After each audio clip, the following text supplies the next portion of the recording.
Jotuo mantiere kod tuo remo kata Sickle Cell anemia e kaunti ya Migori oyudo fungruok bang' okang' mokaw mano mar yawo ayanga Klinik mokuongo e kaunti no makoro biro menyo yore mag thieth maggi.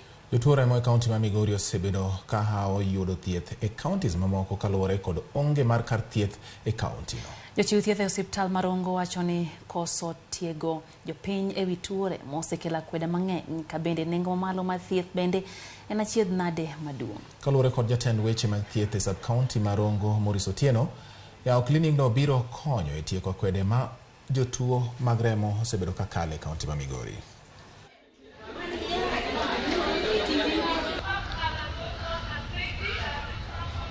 Inong'eyo ga ni Sickle Cell en tuo ma ok inyal chopogo higa 18.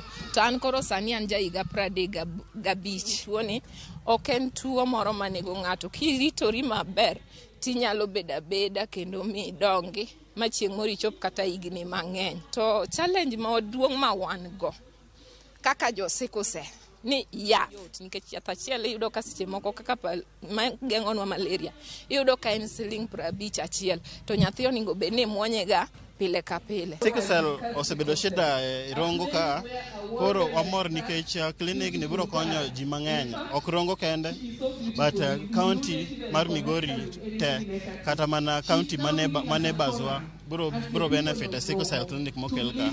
Chon ji nokong'eyo wach Sickle Cell maber to Sickle Cell en gima ng'eny e luowa king'iyo pinje manie dho nam wayudo ni ji mang'eny nigi Sickle Cell.